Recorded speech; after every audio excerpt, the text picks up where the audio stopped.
I am Elias Hawthorne, 65 years old, and for the first time in my life, I am officially rich. I sold my company, the logistics firm I built from dust, for 40 million. To celebrate, I took my only daughter Sophia and her husband Ethan to the Summit, the most expensive restaurant in Riverside. But just as I stepped away to take a call, a young waiter grabbed my arm. "Sir," he whispered, "I just saw your daughter pour something from a vial into your champagne." I went back to the table, smiled, and switched our glasses. 15 minutes later, my own daughter was gasping for air, clutching her throat as she collapsed. Before I continue this story, let me know in the comments where you are watching from.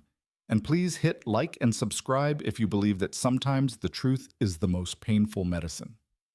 That night was supposed to be the beginning of my rest, the end of a 40-year grind. The restaurant was exactly what you'd expect: dark wood, soft jazz waiters who moved like ghosts. The clinking of crystal was the loudest sound in the room. I raised my glass of champagne.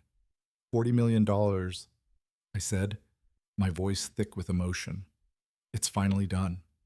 I glanced at the empty chair beside me, a habit I couldn't break. Your mother, Eleanor, she would have been so proud of this. Sophia smiled. She would have Daddy. She looked beautiful, just like her mother, but her eyes seemed distant, hollow. Ethan Whitaker, her husband, practically vibrated in his seat. "You deserve it, Elias," he said. He always called me Elias. He was a salesman, all white teeth and expensive cologne. "You deserve to relax. You've worked too hard." His smile was wide, but his eyes weren't looking at me. They were looking at the number $40 million.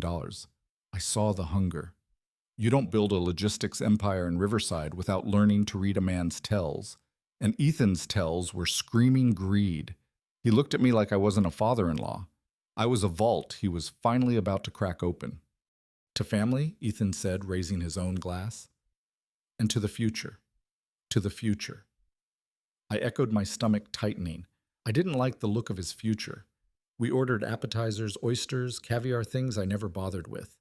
Ethan talked loudly about his new business venture, some tech startup, and how this new capital, my capital, would be a game-changer. Eleanor and I never lived like this. We lived in the same brick house in Brookside for 35 years. We drove the same Buick. We saved. We built. We didn't spend. Ethan didn't understand that. He only understood spending. Just as the waiter poured the expensive champagne, my phone buzzed. I looked at it. "Harlan," I said, pretending to be annoyed. "It's my lawyer, Harlan Brooks. Always business." "Take it, Dad," Sophia urged. "It might be important." "I'll be right back," I said. "Don't start the celebration without me." I walked away from the table, past the bar, and into the marble lobby, but I didn't answer the phone. There was no call. I stood behind a large pillar where I could see their reflection in the mirrored wall. I just watched them. I needed a moment to breathe, to separate the businessman from the father. The businessman in me knew something was wrong. The father didn't want to believe it. They were talking. Ethan leaned in close to Sophia. She looked nervous. She shook her head. He grabbed her wrist just for a second, a quick, hard gesture. Then he smiled and let go. My blood ran cold. I was about to turn back to interrupt whatever that was when a voice spoke from my left. "Mr. Hawthorne." I turned. It was a young waiter, African-American, maybe 25. His uniform was crisp, but his eyes were terrified. "I'm Lucas, sir. I need to tell you something. Please don't let them know I spoke to you." "What is it, son?" He was trembling. I was refilling the water. "When you stood up your daughter, she looked around, and when her husband, Mr. Whitaker, blocked the view from the main floor, she took something out of her purse." I stayed perfectly still. "Took what out?" "A small bottle," he said, his voice dropping lower. "A glass vial, no label. She opened it and poured the contents into your champagne glass. The one you hadn't touched yet." The world stopped. The soft jazz faded. The clinking of glasses disappeared. All I could hear was the blood pounding in my ears. "My daughter, Sophia." "Are you absolutely sure?" My voice was a whisper. 100%, sir."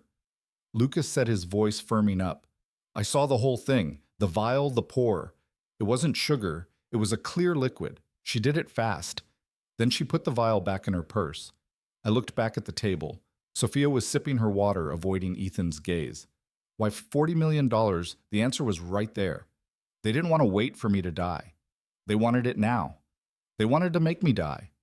I felt the rage rise a hot, burning bile. But 40 years in the logistics game teaches you one thing. You never ever let them see you sweat. You don't get angry, you get even. Thank you, Lucas, I said, my voice steady again. You did the right thing, sir. What are you going to do? I put a hand on his shoulder. I'm going to finish my dinner. I walked back to the table. I forced a smile. Ethan looked up startled as if he'd been caught. Everything okay? Elias, perfect, I said, sliding back into my seat. Harlan just confirmed. The wire transfer is complete. The $40 million is in my account. As of this moment, I am officially retired. Sophia tried to smile. That's wonderful, Daddy. Her voice was thin. It is, I said. I looked at the two champagne glasses side by side. Mine slightly fuller, the one she had spiked, hers the one she had sipped from. I picked up my glass, the poisoned one. I held it high. A toast, I announced. Ethan and Sophia raised their glasses. A toast, I continued. To my only daughter, Sophia, the person who means more to me than anyone in the world, the person I would give my life for. I looked right into her eyes. She flinched. And to Ethan, I said, turning to him, for taking care of her. Cheers, Ethan said, his voice cracking. We all held our glasses up, but right before they drank, I stopped. Wait, I said. They froze. What is it, Dad? Sophia asked. I smiled a warm, fatherly smile. Sophia, my love, this is a celebration of what we built, of what Eleanor and I built for you. It's only right that you have the first taste of that success. I placed my glass in front of her. Take mine. It's fuller. She stared at the glass. I could see the panic rising in her eyes. Daddy? No, that's yours. I'm fine with nonsense. I said, my voice still warm, but with an edge of steel she'd never heard. I insist. It's symbolic.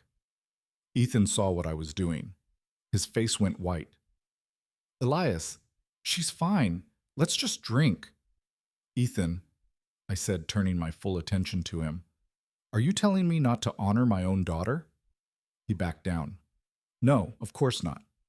I pushed the glass closer to Sophia. Drink, honey. To the future. Our future. She was trapped in a restaurant full of people with her husband watching, with her father demanding. Her hand trembled as she picked up the glass. She looked at Ethan, a desperate, silent plea. He said nothing. She brought the glass to her lips. All of it, I said softly. It's a celebration. She closed her eyes and drank the entire glass. She finished. See, I said, smiling, to family. I picked up her glass and took a sip. The dinner continued. It was the longest 15 minutes of my life. I talked about the early days of the company. Ethan tried to join in, but his voice was strained. That's fascinating, Elias. Sophia was silent. She just kept drinking water. Lots of water. Are you all right, sweetheart? I asked. You look a little pale. I'm fine, she whispered. Just a headache. Then it started a small cough. She cleared her throat. She took another drink of water. The cough became harder. She put her napkin to her mouth. Sophia, Ethan said, his voice high with panic. She tried to stand up, but her legs buckled. She grabbed her throat. Her face was turning a deep, awful red. She wasn't coughing anymore. She was making a horrible gasping sound. She can't breathe. Ethan screamed, finally jumping up. Somebody help! She's choking! But she wasn't choking. I knew exactly what was happening. I just watched. Sophia's eyes, wide with terror, found mine. In that last second, as she clawed at her own neck, she knew. She knew that I knew. She collapsed, pulling the tablecloth glasses and silverware down with her in a deafening crash. The restaurant erupted in chaos. People were screaming. The manager was calling 911. Paramedics rushed in. They were working on her, shouting terms I didn't understand. I stood to the side, my face a mask of a shocked, grieving father. They loaded her onto a gurney. As they rushed her out, Ethan, his face pale and slick with sweat, stopped in front of me. He pointed a trembling finger at my chest. His voice was a low, venomous hiss. You, he whispered. his eyes filled with a terrifying mix of hatred and realization. What did you do? He knew. He knew I had switched the glasses, and I knew that the war had just begun. The sirens were a scream in the riverside night. I sat in the passenger seat of the ambulance, my hands clasped so tightly my knuckles turned white. I focused on making my breathing ragged, making my eyes wide with terror. I had to be the 65-year-old father whose world was collapsing, not the man who had just declared war. When we burst through the emergency room doors, the chaos was immediate. Nurses were shouting, "Respiratory arrest, possible anaphylaxis." They wheeled Sophia away on the gurney, her body terrifyingly limp, her face a pale blue. Ethan was right behind them, already performing. He was magnificent, really. "Please save her. She just ate some seafood. It must be an allergy." A terrible, terrible allergy. I almost smiled. An allergy. That was his story. Simple, plausible, pathetic. A police officer, young with a tired face, intercepted Ethan as he tried to follow the gurney. "Sir, I need to ask you a few questions about what happened at the restaurant." I leaned against the sterile beige wall, forcing my shoulders to slump. I let my head hang. I was a businessman. I had played roles my entire life. But this role, the role of the broken old man, felt the most important. I watched Ethan talking to the officer. He was using his hands, his voice cracking with fake emotion. It was the oysters, or maybe the shrimp.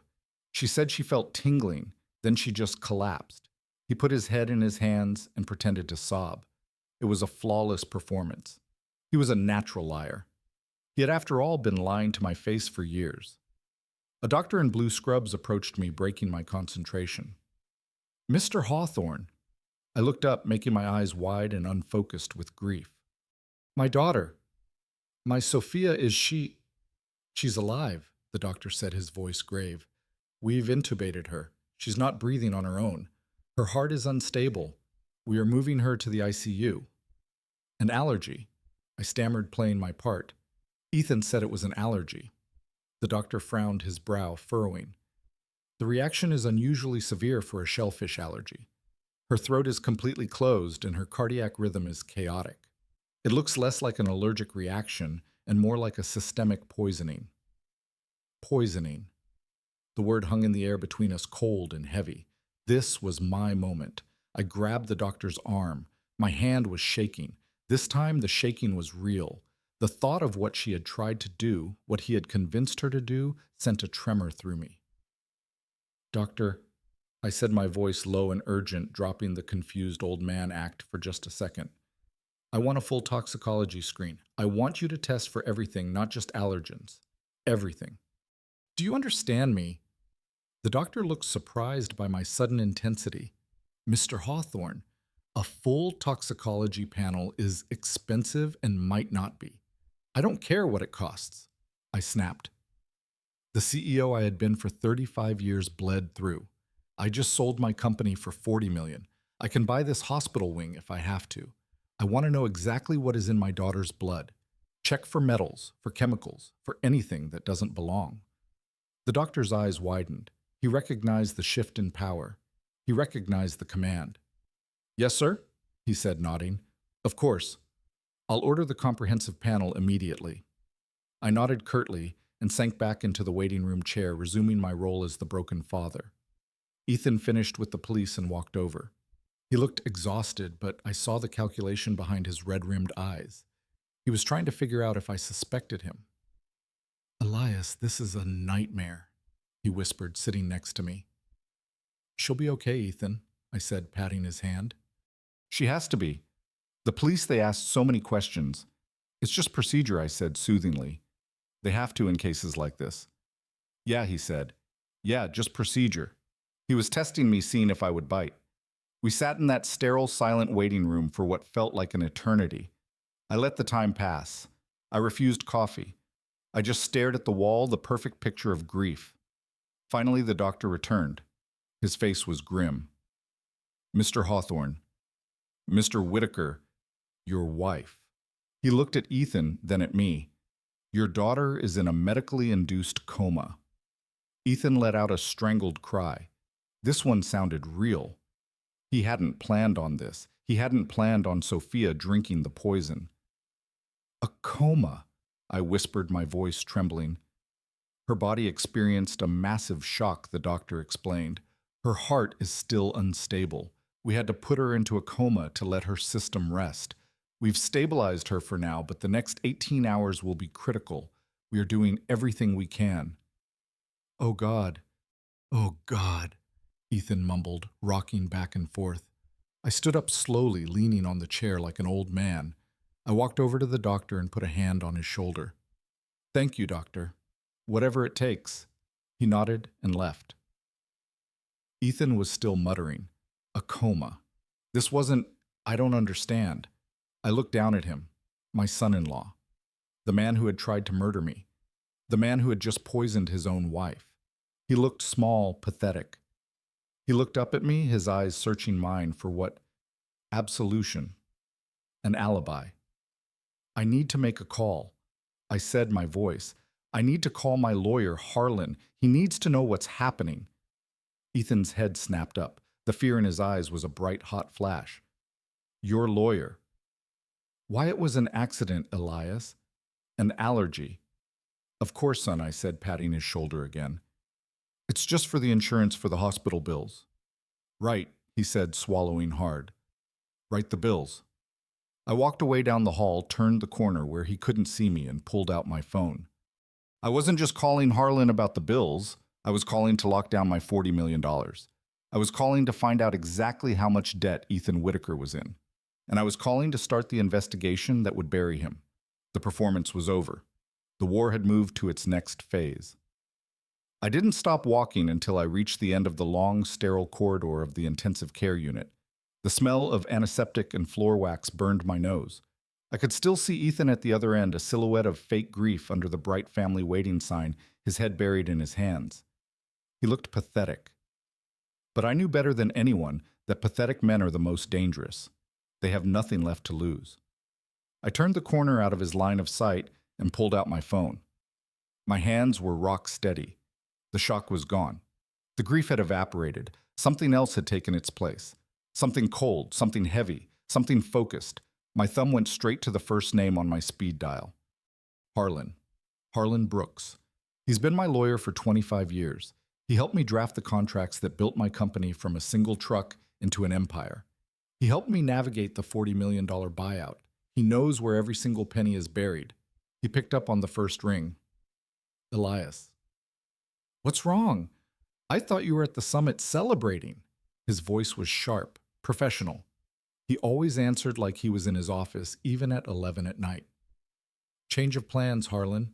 I kept my voice low, flat. Sophia is in the ICU. She's in a coma. There was a sharp intake of breath on the other end. What? My God. Elias, what happened? Was it a car accident? I'll tell you later, I said, cutting him off. The time for stories was over. Right now, I need you to do two things for me. First, I want you to lock everything down. Do you hear me? Everything. Harlan was silent for a beat. Elias, what do you mean, everything? I mean the $40 million from the sale. I mean my personal accounts. I mean my investment portfolios. I mean the trust I set up for Sophia 15 years ago. I want her name off it. I want Ethan Whitaker's name off every joint account, every beneficiary line it was ever attached to. I want them both locked out. Not tomorrow, not in an hour. Now, while we are on this phone, I could hear the rapid, sharp clicking of his keyboard. Harlan knew not to argue with me when I used this tone. Elias, he said, the clicking, pausing, revoking Sophia's trust access. That's a significant legal move. That's not just a password change. That's a betrayal of trust declaration. It's a serious situation, Harlan. Do it. The clicking resumed. Okay, I'm executing the emergency freeze. Consider them locked out. Good, I said. Second, I want to know why. Why? What Elias? Why is she in the hospital? I want you to investigate Ethan Whitaker and Sophia. I want their complete financial picture. I don't want a summary. Harlan, I want a forensic audit. I want to know every dollar they owe and exactly who they owe it to. I want their credit card debt, their bank loans, their private lenders. I want to know if Ethan is still gambling. Harlan's voice sharpened. You think he's gambling again? I think he's desperate, I said, the image of that vial flashing in my mind. And I want to know how desperate. Dig, Harlan. Dig deep. I want to know what they had to gain by this. Elias Harlan said, his voice softening for a moment. Are you all right? Do you need me to come down there? No. My voice was cold. I don't need a friend right now, Harlan. I need the lawyer I've been paying for 25 years. I need the shark. There was a pause. You got him, Harlan said. I'll have a preliminary report on you wherever you are by morning. The accounts are frozen. I'm hiring the private investigator now. Good. I hung up the phone. I didn't go back to the waiting room. I couldn't look at Ethan's fake tears. I found a small dark chapel at the end of another corridor. It was empty. I sat in the back pew under the dim light, but I didn't pray. I wasn't asking God to save my daughter. I was asking for the strength to deal with the fact that she had tried to take my life. The father in me was still in that ICU weeping, but the businessman was in this chapel calculating the damage, assessing the threat, and planning the war. And the businessman was winning. I left Ethan in the waiting room, a performance of despair for an audience of nurses and empty chairs. I told the front desk I needed fresh air, that I was going to the chapel to pray. I walked out the automatic doors past the ambulance bay and didn't stop. I hailed the first cab that passed. Diner 24, I said. The one on Elmwood. It was a 15-minute drive. The city lights of Riverside blurred past the window. I wasn't the grieving father. I was the general moving his pieces across the board. The hospital was a compromised location. Ethan was there. I needed neutral ground. I needed to see the face of the young man who had saved my life. The diner was almost empty at this hour. The fluorescent lights hummed. The smell of stale coffee and hash browns hung heavy in the air. He was in the back booth just as I'd asked. Lucas. He looked even younger now out of his waiter's uniform, just a kid in a hoodie. He stood up when he saw me. I slid into the booth opposite him. I was still in my expensive suit from the restaurant, now rumpled a costume from a life that had ended 3 hours ago. Thank you for coming, I said. My voice was gravel. Mr. Hawthorne, he said, nodding. Is your daughter? She's in a coma, I said flatly. But she's alive. The doctors say it was poison. Lucas closed his eyes for a moment. I knew it. I knew I wasn't wrong. A waitress came over. Coffee, gents, Pete. Just coffee, I said. Black. She poured the dark liquid into 2 thick mugs and left us. I wrapped my hands around the warmth. You saved my life, son, I said, looking him in the eye. I've spent the last hour trying to figure out why. You don't know me. You risked your job. You got involved in something dangerous. Why? Lucas stared into his coffee mug. He didn't answer right away. You're right, he finally said, his voice quiet. I don't know you, but I know my grandfather. Your grandfather? My full name is Lucas Hale, he said. My grandfather was Marcus Hale. The name hit me like a physical blow. Marcus Steady Hale. My first partner, the man who taught me how to drive a rig, the man who co-signed the loan for our first truck back in 1985. Eleanor and I, Marcus and his wife, we built this thing together over Sunday dinners and late-night loading docks. He was the heart. I was the numbers. We were brothers. Marcus, I whispered. I haven't seen Marcus in, God, it must be 12 years. After he sold his shares, he moved away. Lucas looked up at me, and for the first time I didn't see a kid. I saw a cold adult anger that was chilling. He didn't move away, Mr. Hawthorne. He was forced out. He didn't sell his shares. He lost them. He lost everything. And the man who took it all was Ethan Whitaker. I couldn't speak. The coffee mug was suddenly heavy in my hands. My grandfather Lucas said, his voice precise, was your partner for 25 years. He trusted you. When you stepped back to run the corporate side, he stayed on the floor. He loved the work. He was semi-retired when Ethan Whitaker found him. How Ethan was a junior broker back then. Young, hungry, full of lies. He managed my grandfather's retirement account. He convinced Marcus that he had a can't-miss opportunity, a real estate development in Florida. He said it was off-M market and guaranteed. He just needed capital fast. The old sick feeling of betrayal was rising in my throat again. Go on, I said. My grandfather, he trusted Ethan. He didn't just give him his savings. Ethan convinced him to leverage his shares in your company as collateral for a bridge loan. Ethan handled all the paperwork. He said it was just a formality. It was 30% of the entire company, Mr. Hawthorne. It was my grandfather's whole life. I never knew I whispered. The sale was private. I thought he wanted out. He wanted out, Lucas said, his voice breaking with a quiet rage. Because 4 months later, the development went bankrupt. It was a shell company, a complete fraud. The loan defaulted. The bank seized his shares. Ethan Whitaker, as the broker, collected a massive fee on the default. He got paid for destroying my grandfather. Marcus lost everything. His partnership, his savings, his house. He was wiped out. My God, I said. Marcus. Marcus never told me. He was too proud. Lucas said, tears welling in his eyes. He was too ashamed. He thought he'd let you down. He died 18 months later of a heart attack. But it wasn't a heart attack.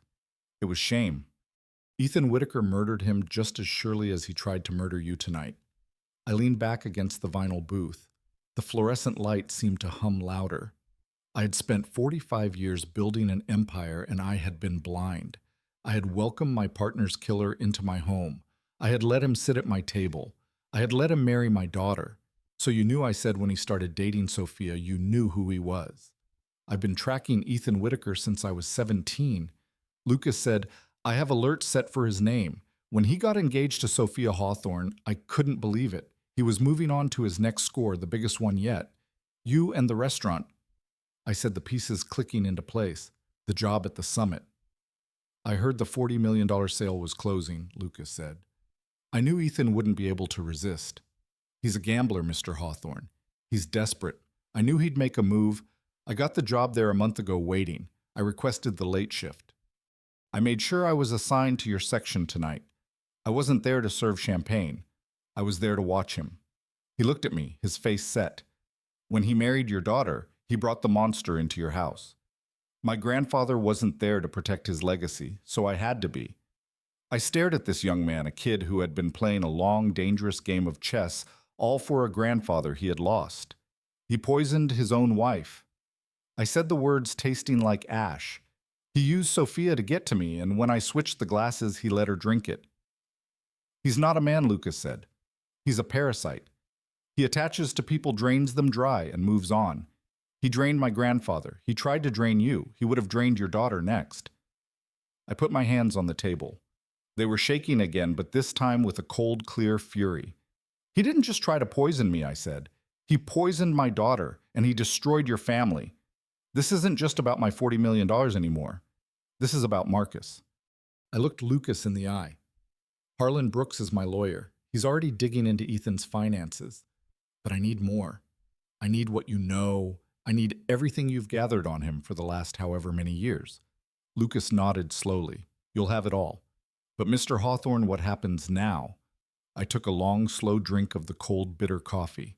Now, I said, we don't play defense. Now we hunt. I sat on that vinyl chair in the ICU waiting room for 3 hours. The air was cold, sterile. Across the room, Ethan was performing. He was crying into his hands, talking to a hospital chaplain, his shoulders shaking. He looked like the perfect, devastated husband. He looked like a man who loved my daughter. But I knew what he was. I had seen his eyes at the restaurant. He was a cornered animal. And I knew the only thing he was grieving was the fact that his plan had failed so spectacularly.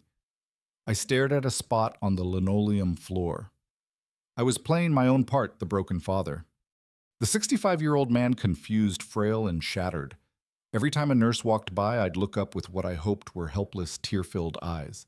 I needed them to see me as a victim. I needed them to see me as harmless. Because harmless old men are invisible, and I needed to be invisible. My phone vibrated in my pocket. A single sharp buzz, not a text. A calendar alert I'd set for Harlan to call me. I looked over at Ethan. He was still deep in his performance with the chaplain. I stood up slowly. My joints aching, or at least I made them look like they were aching. I shuffled past the nurse's station, a broken old man looking for a bathroom. I didn't stop until I found what I was looking for. A stairwell, cold concrete and completely empty. The heavy door clicked shut behind me, sealing off the sanitized hospital sounds. I pulled out my phone. The screen lit up with Harlan's name. I answered, "Harlan Elias, I have the report from the hospital."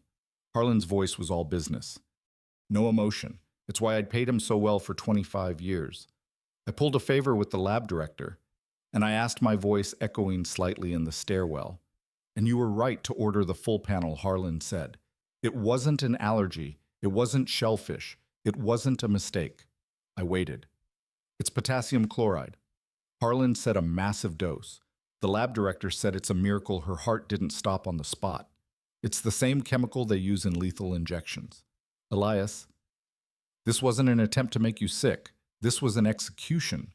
The amount in that glass was calculated to stop the heart of a 200-pound man. A 65-year-old man like you wouldn't have stood a chance." I leaned my head against the cold concrete wall. Potassium chloride. He had looked up how to kill me. He had researched it. He had gone out and bought it. My own daughter had held it in her hand. She had poured it into my glass. So I said, my voice dangerously calm, "We have proof. We have proof of the what," Harlan said. "And now I have proof of the why. I ran the financials on Ethan Whitaker and on Sophia." I closed my eyes. "Tell me it's not just bad." "Elias, it's a catastrophe. They are $900,000 in debt." The number hung in the air. $900,000. Harlan continued, his voice a monotone, reading off the items from a list of ruin, 200,000 to various online sports betting sites. He's been gambling again. Elias heavily 400,000 in unsecured high-interest loans. These aren't banks. These are loan sharks. The kind of people who send men to your house to collect. I thought of Ethan's new expensive watch, the car he just bought for Sophia. There's more. Harlan said 300,000 on a series of failed crypto investments and bad stock trades. He wasn't just gambling on sports, he was gambling on everything. He's been chasing his losses for a year. "So he's broke," I whispered. "He's worse than broke, Elias," Harlan corrected. "He's finished." I pulled the public filings. Their house, the one you gave them the down payment for. "It's in foreclosure. The bank is seizing it in 36 hours. 36 hours. The restaurant, the celebration, it all clicked into place. The $40 million, I said, my voice hollow. It wasn't a party. It was a deadline. It was his only way out. "He couldn't wait for you to die," Elias Harlan said gently. "He couldn't wait for you to give him an allowance. He needed all of it, and he needed it now. Those loan sharks were going to break his legs, or worse." The image was so clear. Ethan sweating, desperate, his entire house of cards collapsing, and me waltzing in with $40 million. I wasn't his father-in-law. I was his lifeline. I was his prey. He was willing to kill me for it, but one piece didn't fit. But Sophia, I said, my throat tightening. My daughter. How could she agree to do this to me? There was a long pause on the phone, Elias Harlan said, and his voice was no longer that of a lawyer. It was the voice of a friend. "Her name is on the loans, too. His gambling, his bad investments. She co-signed everything. She's not just his wife. She's his legal partner in all of this. She's just as desperate. She's just as liable. When they came for him, they would have come for her, too. I remembered her face at the restaurant, her hollow eyes, her thin, brittle smile.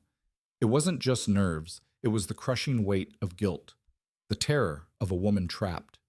He had entangled her in his own ruin, roped her into his own darkness, until her only way out was to help him kill her own father. And then the final horrifying piece of the puzzle slammed into place. "He let her drink it," I whispered. "What?" Harlan asked. "At the table." He knew I switched the glasses. I saw his face. He knew what she was about to drink. And he didn't stop her. He didn't say a word. He just watched. He was willing to sacrifice her, his wife, my daughter. She was just another piece of collateral. She was the witness who could tie him to the vial, to the act of pouring. If she died from an allergy, his story would be even cleaner. He'd be the grieving widower hour and the grieving son-in-law. He would inherit everything. Harlan was silent. He understood. He's a sociopath, Elias Harlan finally said. And right now he's in that hospital desperate. He knows you suspect him. He knows Sophia is the only one who can talk. You are both in danger. I know I said. I pushed open the stairwell door just a crack. I could see the waiting room. Ethan wasn't crying anymore. He wasn't talking to the chaplain. He was pacing. He was on his phone, his face angry, his gestures sharp. He looked like a trapped rat. I'm looking at him right now. I said, he's not grieving Harlan. He's calculating. He's wondering if she's going to wake up. He's wondering if she's going to talk. I hung up the phone. The game had changed. This was no longer just about the money. This was about survival. He needed Sophia to stay silent permanently, and I needed her to wake up. I wasn't at the hospital. I couldn't be. I couldn't sit in that waiting room and watch my son-in-law, the man who had tried to end my life, pace the floor. I was in Harlan Brooks's office. It was 3:00 a.m. in the morning. The lights of Riverside were a cold, indifferent sprawl outside his 35th floor window. In my hand, I held the preliminary report from the hospital lab. One page, just a few lines, but my eyes were fixed on two words: potassium chloride. I said them out loud in the quiet, dark office. Potassium chloride. The name felt wrong. It wasn't a street drug. It wasn't rat poison. It was medical. It was precise. It was something you find in a hospital or a hospice bag. And that's when the floor fell out from under me. My mind didn't just walk back 4 years.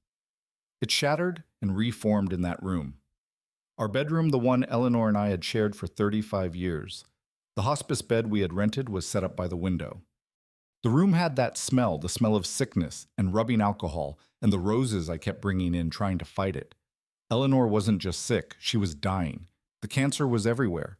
The doctors had given her weeks. We were just managing the pain. And Ethan was there.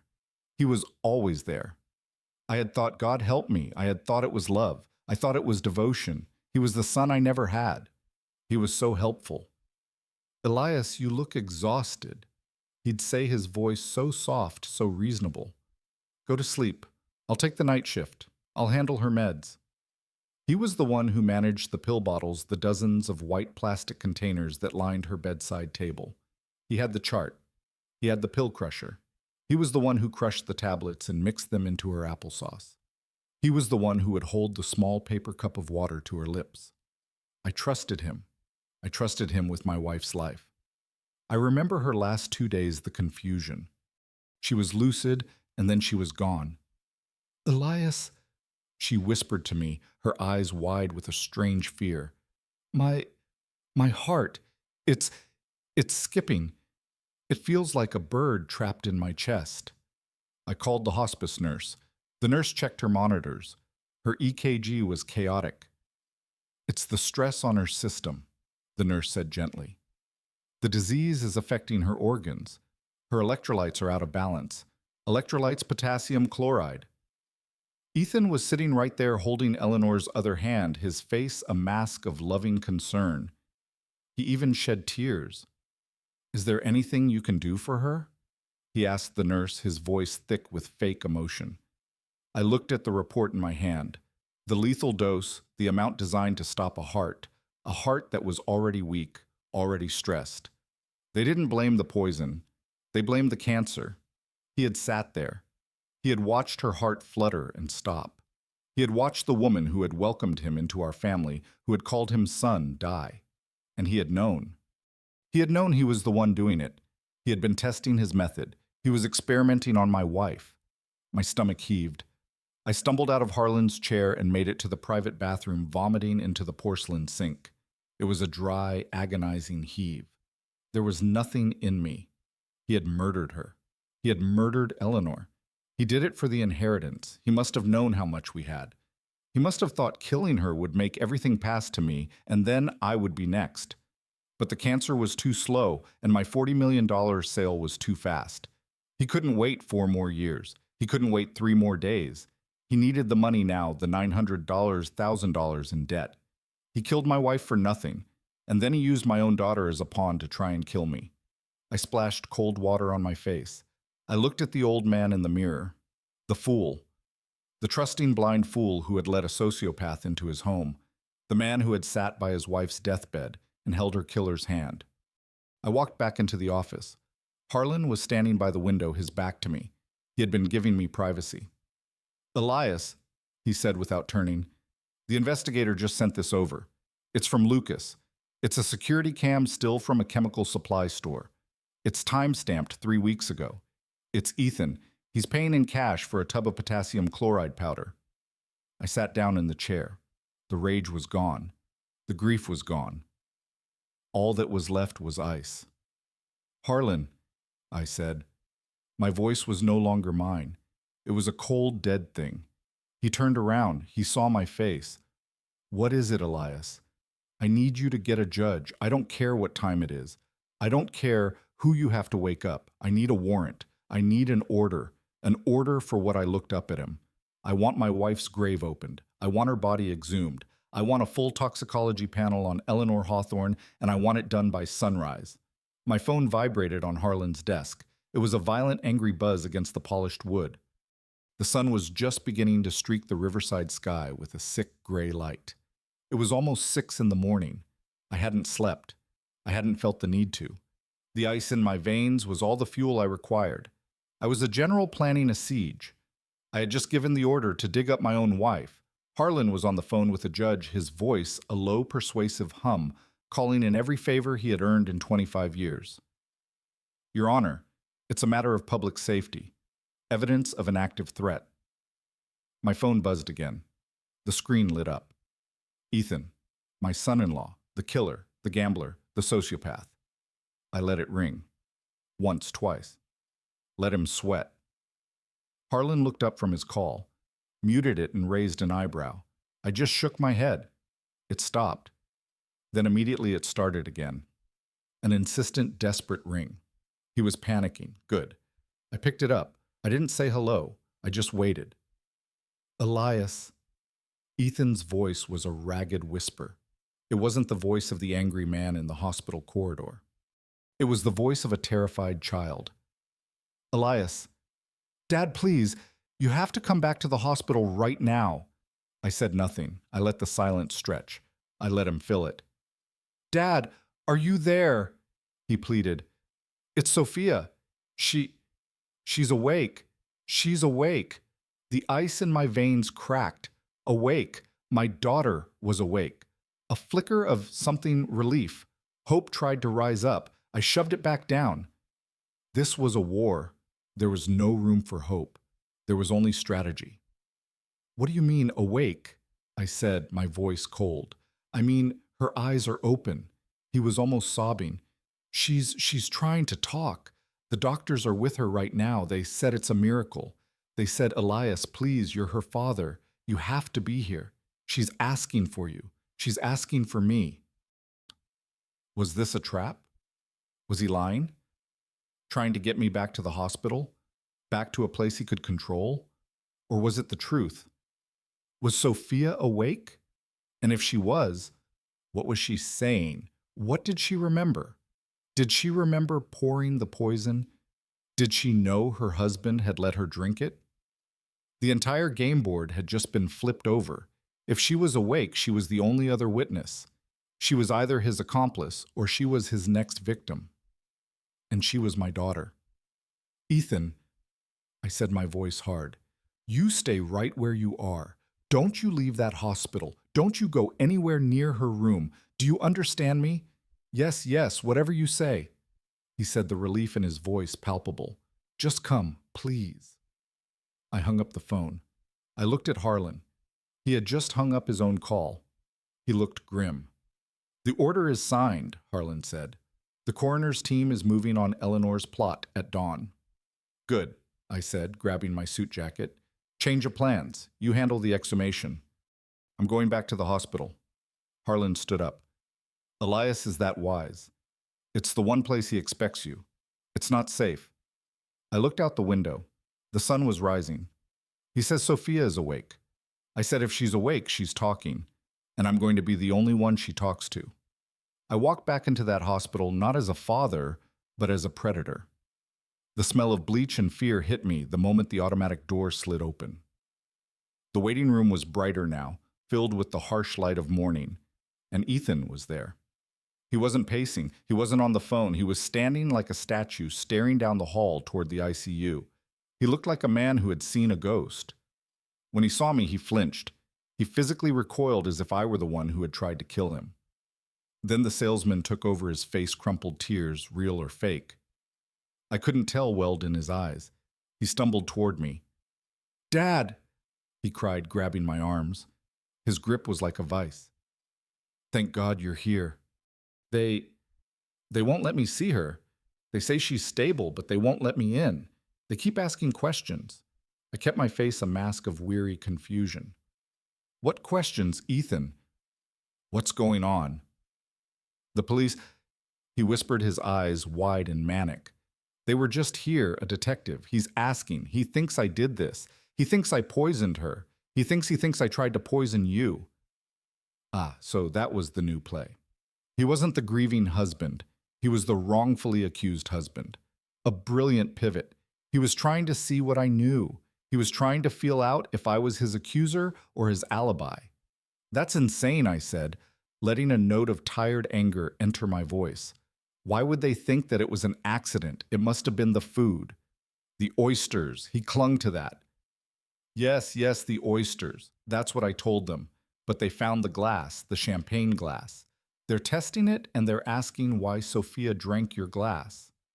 He was breathing fast. His expensive cologne soured with the smell of panic. "Dad," he said, his voice dropping, his eyes pleading. "You have to talk to them. You're the one who gave her the glass. You have to tell them it was a mistake. A simple, terrible mistake. That you just wanted to honor her. That I had nothing to do with it." He was feeding me my lines. He was trying to build his defense using me as the foundation. He thought Sophia had accidentally drunk the poison. He thought I was still the blind, grieving fool. He thought I was his way out. "Of course," I said, patting his arm. "Of course, son. It's a misunderstanding. I'll go talk to them right now. I'll clear this all up." "Where are they?" "Down the hall," he said, relief flooding his face. "The detective. A man named Diaz." "Thank you, Dad." "Thank you. I knew you'd understand." "We're family, Ethan," I said. "We protect each other." I gave him one last reassuring pat and walked away. I walked right past the nurse's station, my steps firm, my back straight. I didn't look for a Detective Diaz. I already had a name from Harlan. I walked straight to the small windowless room where two uniformed officers were standing guard outside Sophia's door. "I'm Elias Hawthorne," I said to the officers. "I'm her father. I need to speak to the detective in charge."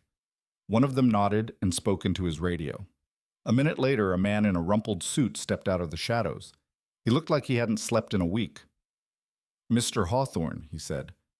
"I'm Detective Reyes. I'm very sorry for what's happened to your daughter. Detective," I said, my voice low and hard, all pretense gone. "I need to tell you what really happened." "We have a working theory, sir," Reyes said. "Your son-in-law seems to think it was a shellfish allergy." "So my son-in-law is a liar," I said, cutting him off. Reyes's eyes sharpened. He was a real cop. He recognized the truth when he heard it. "Go on." "That poison was meant for me."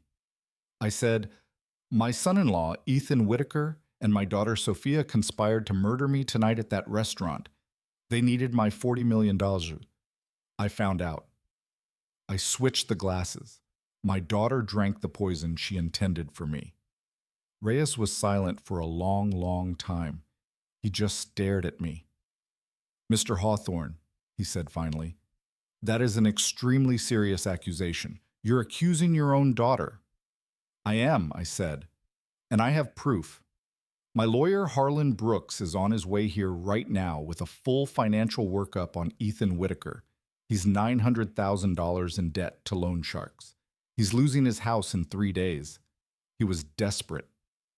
I also have a witness from the restaurant, a waiter named Lucas Hale, who saw my daughter spike my drink.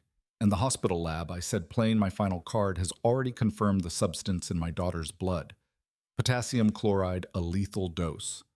Reyes's entire posture changed. He stood up straight. "This was no longer a family squabble. This was a homicide case. My son-in-law is in the waiting room right now," I said. He's terrified. He thinks I'm his alibi. He thinks I'm going to tell you it was an accident. He's waiting for me." A cold, thin smile touched Reyes's lips. "Is he now?" He spoke into his radio. "I need 2 units at the ICU waiting area now." He looked at me. "Mr. Hawthorne, you stay here. Do not move. Do not let him see you." I didn't need to. I could hear it. From down the hall, I heard Ethan's voice suddenly loud, indignant. "What is this? What are you doing? Get your hands off me." Then Reyes's voice booming, professional. "Ethan Whitaker, you are being detained for questioning in connection with the attempted murder of Elias Hawthorne and the poisoning of Sophia Whitaker." "What? No. This is insane. It was an allergy, Elias. Dad, tell them. Tell them it was an accident, Dad." His voice was a desperate, panicked shriek. It echoed off the sterile walls.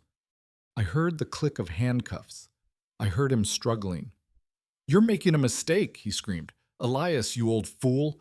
You don't know what you're doing." And then he was gone, his voice fading as they dragged him away. I leaned against the wall. The first piece had been taken off the board. He was right about one thing. I wasn't just an old fool. I was an old fool who had just woken up, and I knew exactly what I was doing. I wasn't at the hospital. I couldn't be. I couldn't sit in that waiting room and pretend to be a victim, not when I was the one setting the trap. I was in my new command center, a penthouse suite at the Grand Tower Hotel overlooking the city. Ethan Whitaker had been in a holding cell for 36 hours. It was long enough for a man like him to think to panic and to become dangerously predictable. My phone buzzed on the glass table. It was Harlan. "He's out," Harlan said. His voice was calm, satisfied. "Bail was posted," I asked, looking down at the traffic crawling below. $30,000, 10% of the $400,000 bond. I let out a short, cold laugh. A man who is $900,000 in debt just found 30 grand. He's resourceful. "He sold the car," Harlan said. "The new Mercedes he bought for Sophia. Sold it to a cash for cars lot on the south side that doesn't ask questions. He's officially liquidating." "Good," I said. "You're sure this is the right move, Harlan?" Letting him out, letting the rat out of the cage. There was a pause. "Elias." Harlan's voice was sharp like ice. "A rat in a trap will chew its own leg off to escape. But a rat you let think it has escaped, it doesn't run. It gets bold. It gets sloppy. It goes right back for the cheese. Ethan doesn't think he's just out on bail. He thinks he beat us. He thinks the police don't have enough to hold him." This was the plan. Harlan had, in a brilliant move of reverse psychology, argued for bail in the judge's chambers. He'd suggested Ethan wasn't a flight risk. "He's a local businessman," Harlan had argued. "His wife, the victim of this tragic allergy, is in a coma in that very hospital. He won't run." Harlan was right. Ethan couldn't run. He still owed the loan sharks $900,000. Running meant he was a dead man. My $40 million was still the only prize that mattered. He didn't just need to escape. He needed to win. And he knew I knew. That was the key. He knew I had switched the glasses. He knew I was the one who had ordered the toxicology report. He knew I was the one who had sent the police for him in that hospital corridor. The war was no longer a secret one fought with whispers and vials. It was open. It was total. He was desperate. A desperate man doesn't change his plan. He accelerates it. He had failed to kill me. He had failed to frame the incident as an allergy. Now he only had one move left, the move every desperate, greedy child eventually makes when they can't get the inheritance. If you can't kill the king, you must declare him insane. "He has to act fast," I said into the phone, verbalizing my own thoughts. "He's already acting," Harlan replied. "My investigator followed him from the precinct. He didn't go to the hospital to check on Sophia. He didn't go home. He went straight to a law office on Maple Avenue. A different law firm, Elias, not his usual corporate guys. He's meeting with a man named Desmond Vale." Vale. The name was unfamiliar, and that worried me. "You wouldn't know him from your world," Harlan said, his voice grim. "Vale isn't a corporate lawyer. He's a bottom feeder. He specializes in probate fights, contested wills, and emergency guardianships." There it was, Plan B. Ethan knew he couldn't get the money while I was alive and in control. He had failed to make me not alive. So now he had to make me not in control. He was going to paint me as the crazy old man, the grieving senile father who had gone insane from the $40 million sale. The paranoid 65-year-old who had somehow poisoned his own daughter in a fit of dementia. He would use my own actions, my own grief for Eleanor against me. He's fast, I admitted. He's moving very fast. But he's still stupid, Harlan said. He's desperate. He's not thinking clearly. He's walking right into the second part of our trap. What about Sophia? I asked, my daughter still in a coma. Still the pawn in his sick game. She's the key, Harlan said. He needs her to stay quiet to stay in that coma, but he also needs her signature, or at least the right to sign for her. He's going to try to get access to her. He's going to try to speak for her. I closed my eyes.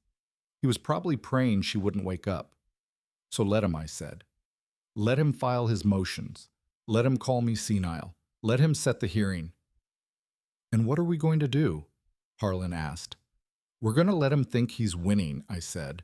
We're going to let him build his entire case on the idea that I'm a paranoid old fool. And while he's busy trying to prove I'm crazy, you, Harlan, are going to make sure that exhumation order for my wife's grave is executed silently and immediately. Ethan Whitaker thought he had to act fast. He had no idea I was already digging up his first murder. He was playing checkers. I was playing chess. 3 days, that's how long I gave him. 36 hours. I didn't stay at the hospital. I couldn't sit in that sterile waiting room, breathing in that smell of bleach and desperation, watching Ethan Whitaker pace the floor. He was a bad actor, and I was done with his performance. I was in the penthouse suite of the Grand Tower Hotel, my new command center. From the 35th floor, the riverside traffic was silent like a river of lights. I had been up all night.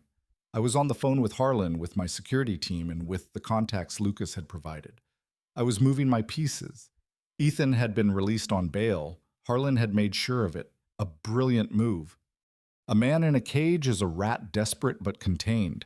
A man who thinks he just escaped the cage is arrogant. He's sloppy, and he's predictable. I knew Ethan couldn't run. He still owed $900,000 to men who didn't care about his legal troubles. He still thought my $40 million was his only way out. He had failed to kill me. He had failed to frame the incident as an allergy. Now he only had one move left. The knock on my suite door was sharp official. It wasn't room service. I opened it. A thin man in a cheap suit holding a thick envelope. He wouldn't meet my eyes. Elias Hawthorne, he mumbled. I nodded. You've been served. He shoved the envelope into my hand and was gone, vanishing toward the elevator. I closed the heavy door. The silence of the suite was absolute. I walked to the glass table overlooking the city. I didn't open the envelope right away. I didn't need to. I knew exactly what it was. Plan B. I poured myself a black coffee. My hands were perfectly steady. I sat down and read the legal language. Emergency petition for guardianship filed by Ethan Whitaker. And on behalf of Sophia Hawthorne, my comioma, comes daughter. The audacity of it, using her as a weapon while she lay unconscious, her life hanging by a thread he had cut. I read the accusations. The words were a bitter comedy, senile dementia, sudden onset cognitive decline, paranoia, a danger to himself and others. They were painting me as a King Lear, the old man driven mad by his new fortune. And then I saw their evidence. This was the truly brilliant twisted part. Their proof of my insanity was the truth. The petition stated, Mr. Hawthorne is suffering from severe delusions. He has developed a paranoid fixation on his family. He has falsely accused his son-in-law, Mr. Whitaker, of attempting to poison him. He has falsely accused his own daughter, Sophia, of being an accomplice. It continued. This paranoid episode culminated in Mr. Hawthorne admitting he switched the glasses, which resulted in his daughter ingesting a substance that has left her in a coma. He is now, by his own admission, attempting to prove she is a criminal. A clear break from reality. I had to laugh. It was a cold, dry sound that echoed off the glass. Ethan had taken my entire case, my truth, and flipped it. He wasn't the attempted murderer. I was the delusional old man who had in my madness somehow poisoned my own child and was now trying to frame him for it. He thought he was a genius, but he was just a desperate, narcissistic sociopath. This wasn't just about saving his own skin from a murder charge. The petition made the real goal clear. It requested an immediate freeze on all my assets. It requested that Ethan Whitaker be appointed temporary financial conservator to protect Mr. Hawthorne's estate from his own erratic and dangerous financial decisions. He wanted the $40 million. He wanted to stop me from digging. He wanted to stop the exhumation of my wife's body. He wanted to gain legal control of Sophia to be the only one who could make medical decisions for her. He wanted to be the one to decide if she ever woke up. He needed to silence her. He needed to silence me. And he was using the court to do it. I looked at the date on the summons. The hearing was tomorrow 10:00 a.m., an emergency hearing. He was moving fast. He knew he only had a small window before the toxicology reports became public, before the exhumation of Eleanor began, before his entire world caved in. I picked up my phone. I didn't feel anger. I didn't feel fear. I felt pity. He had run straight into the slaughterhouse and was asking the butcher to please hurry up. I dialed Harlan. "Harlan?" I said, my voice calm. "It's here. The guardianship petition." I heard Harlan let out a low whistle. That was fast. He really is that stupid. "He's accusing me of being paranoid," I said, looking at the document. "He says my accusation is proof of my senility. He's trying to use the truth against us." Harlan laughed. It was not a nice sound. "Elias, he didn't just walk into our trap. He's building a nest in it. He's actually creating the legal forum we need. We don't have to fight to get him into court. He's paying to drag us there. The hearing is tomorrow morning." I said, 10:00 a.m., Judge Harrington. "I know her. Harlan said she's tough. She doesn't suffer fools. This is perfect. He's just handed us the gun to shoot him with. So what's the play, Harlan? Do we show our hand now? Do we present the toxicology report? The evidence from Lucas?" "No," Harlan said, and I could hear the smile in his voice. "We don't. We let him talk. We let him build his entire case. We let him stand up in a court of law and accuse you under oath of being a crazy, paranoid old man. We let him commit perjury. We let him dig his own grave so deep he can't see the sky." "And what about the exhumation?" I asked. The thought of Eleanor, my wife, made my stomach clench. "It's already in motion," Harlan said. "The coroner's team is scheduled for 7:00 a.m. tomorrow. By the time we walk into that 10:00 a.m. hearing, I will have the preliminary report on my phone. We won't even tell the judge it exists. Not at first. We let Ethan commit. We let him lie. We let him build his entire case on your delusions. And then when he is finished, when he is sitting there all smug and certain, we present the toxicology report from your wife's body. We end him." A long silence filled the line. "And what do?" I asked. "You," Elias Harlan said. "You show up. You look the part. You look confused. You look weak. You look heartbroken. You look exactly like the senile old fool he thinks you are. You let him think he's winning, right up until the moment we destroy him." I stared at the legal papers on the glass table of the penthouse suite. Emergency petition for guardianship. It was almost beautiful in its stupidity. Harlan Brooks. My lawyer for 25 years picked it up, read the key lines, and laughed. It was not a nice sound. It was the sound of a shark that had just smelled blood in the water. "He's a fool," Elias Harlan said, tossing the papers back onto the glass. "A magnificent, arrogant fool. He just walked right into the trap." "He thinks he's fast," I said.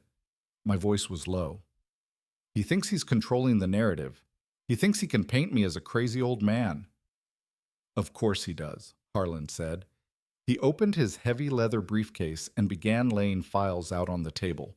It was a ritual I knew well. It was the way he prepared for war.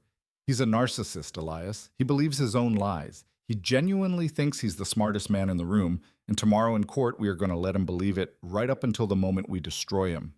He tapped the first file. It was thick. His petition, Harlan said, is based on one central lie. That you are paranoid and delusional for accusing him of poisoning. He's asking the court to examine the poisoning. He's not silencing us, Elias. He just gave us the legal invitation to show the court exactly what happened. I nodded, the cold, clear logic settling over me. "So let's review the guest list for his party," I said. Harlan smiled. He slid the first file over. Exhibit A, the toxicology report from Sophia's blood work. Potassium chloride, not shellfish, not an allergy, a lethal medical grade poison. This establishes the crime. He slid the next file over. It was even thicker. Exhibit B, the financial report, $900,000 in debt. Foreclosure on his house pending in less than 36 hours. This establishes the motive. He laid down a third file. Exhibit C, the sworn notarized affidavit from our witness, Lucas Hale. He testifies under oath that he saw Moss and Claire acting on her husband's cue, spike your drink. This links the motive directly to the crime. And finally, Harlan said, placing a small black USB drive on the table, Exhibit D, the how. Security footage from a chemical supply store over in Oakville. Timestamp 3 weeks ago. Ethan Whitaker in a baseball cap paying cash for a 10-lb tub of lab-grade potassium chloride powder, the same powder the lab found traces of on the champagne glass. I stared at the small piece of plastic. He bought it, I whispered. The words tasted like broken glass in my mouth. He planned it. He brought it into my home metaphorically. He handed it to my daughter, and then he watched her drink it. He's not just a gambler. Elias Harlan said he's a monster, and tomorrow he's going to stand up in that courtroom and commit perjury. He's going to deny all of this. He's going to lie about the debt. He's going to lie about the poison. He's going to lie about you. And we, Harlan said, his voice dropping, are going to let him. We're going to give him enough rope to hang himself 10 times over. I looked at the array of evidence. It was a complete picture. Motive means opportunity witness. It was overwhelming. It's enough, I said. It's more than enough to stop the guardianship. It's enough to send him to prison for the rest of his life. Stop the guardianship. Harlan smiled that cold shark smile again. Oh, Elias, we're not here to stop anything. We're here to end him. He's not just going to prison. He's going to disappear. His phone buzzed on the table. A restricted number. He picked it up. Brooks. He listened. I watched his face. His professional mask was perfect. He didn't flinch. He just listened. The silence in the penthouse suite was absolute, broken only by the distant hum of the morning traffic. Thank you, Doctor, Harlan said. Send the full preliminary report to my encrypted email immediately. I want it in the next 10 minutes. He hung up. He looked at me. The smile was gone. His face was a mask of cold, hard rage I had never seen in him. Harlan, I asked. My heart was pounding. That was the coroner's office, Harlan said. His voice was flat. They executed the order at 7:00 a.m. They've had your wife's tissue samples for 3 hours. I stood up. My legs felt weak. And it's positive, Elias. I gripped the back of the chair, my knuckles turning white. Positive. High levels of potassium chloride detected in her tissue samples. Identical chemical signature to the poison in Sophia's blood. The coroner said the levels are consistent with prolonged systemic administration over several weeks, culminating in cardiac arrest. My knees buckled. I sat back down hard. He murdered her, I whispered. He sat by her bed. He held her hand, and he slowly, patiently murdered my wife. My Eleanor. Yes, Harlan said. He's been killing your family for 4 years. Elias first Eleanor. Then he tried with you. Then he sacrificed Sophia. He's a serial killer who just happens to be related to you.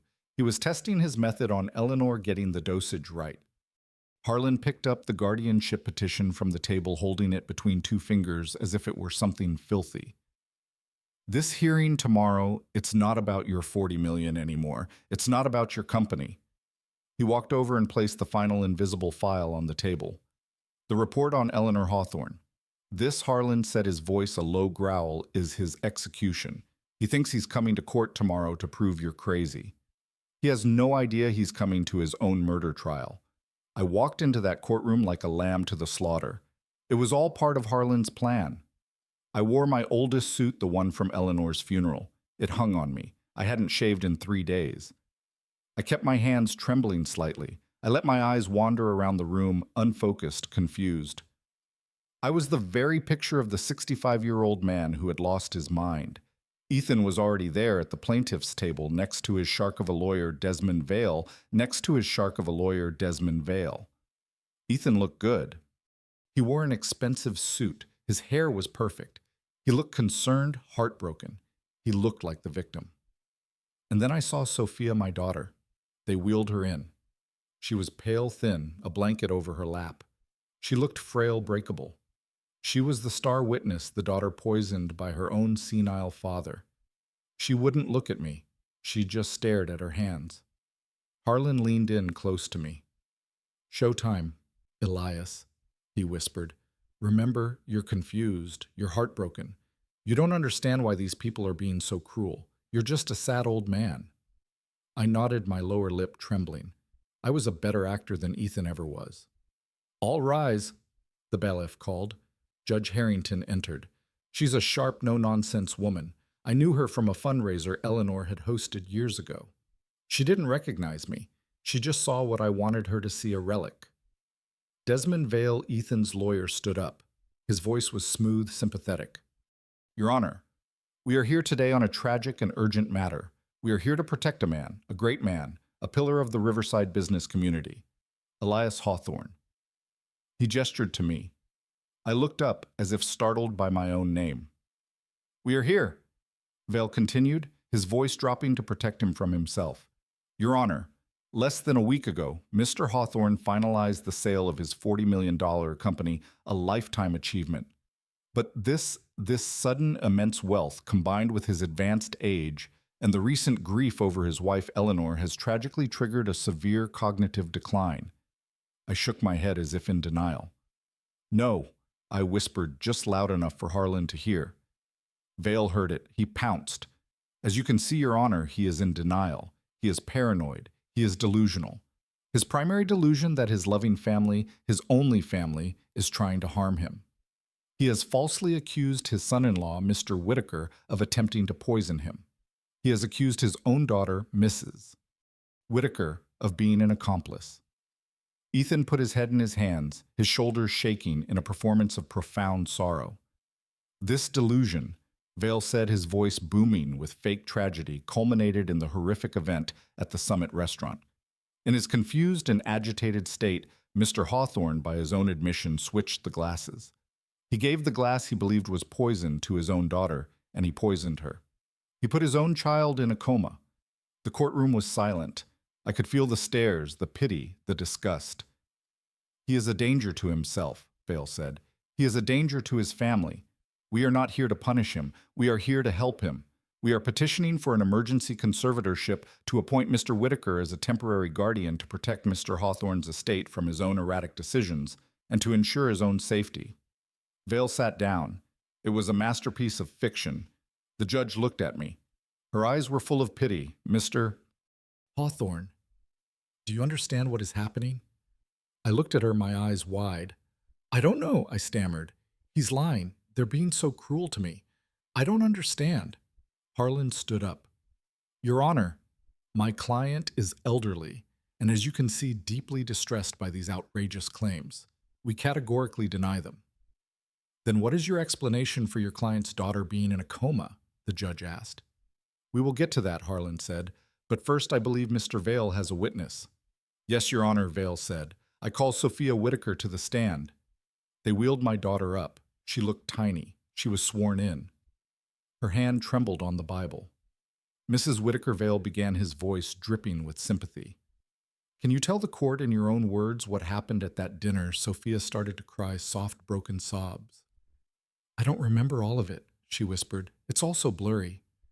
"Just tell us what you do remember, dear," Vale cooed. "I remember Dad. He was so happy about the sale, but he seemed confused." She looked at me, her eyes dead. "He kept talking about my mother, about Eleanor, as if she were still alive. He kept asking why she was late for dinner." A new lie, a brilliant, devastating lie. It drove the senile nail in deeper. "He seemed agitated," Sophia continued, her voice gaining a pathetic strength. "And then he insisted I drink his champagne. He was so forceful. I didn't want to upset him. He's my father, so I drank it. I drank it to calm him down." She looked at the judge, her face a mask of tragic innocence. "And then I couldn't breathe. I woke up in the hospital. I think my father, in his confusion, he made a mistake. He wouldn't hurt me on purpose." She broke down completely, sobbing into her hands. He's not himself anymore. He's not my dad. It was done. The trap was set. Ethan looked at his lawyer, a smug, victorious glance. He had won. He had his wife's testimony. He had the pity of the court. He had me painted as a dangerous, crazy old man. I sat there, my shoulders slumped. I let a single tear roll down my cheek. I looked at Harlan. Harlan gave me a tiny, imperceptible nod. They had no idea. They had no idea that 60 blocks away a coroner's team was zipping up a body bag. They had no idea that the body of my wife Eleanor was on its way to a lab. They thought they were winning. They were already dead. Harlan stood up. He walked slowly toward Sophia's wheelchair. He was no longer the shark. He was the gentle, kind uncle. My son-in-law's lawyer, Vale, sat back, a smug look on his face. He thought the cross-examination would be a formality. He thought Harlan would just be gentle with the poor poisoned victim. He was wrong. Mrs. Whitaker? Harlan began, his voice soft, almost a whisper. That was a terrible story you just told. Truly heartbreaking. Sophia nodded, dabbing at her dry eyes with a tissue. Thank you, she whispered. It must be so difficult, Harlan continued, to love a father who has, as you said, lost himself, who is no longer the dad you remember. It's the hardest thing I've ever done, she said, her voice catching. She was good. I had to give her that. She was very, very good. And this moment, Harlan said, at the restaurant you testified your father seemed forceful, that he insisted you drink his glass. Yes, she said. He wasn't himself. He was agitated. I was scared. I just wanted to calm him down.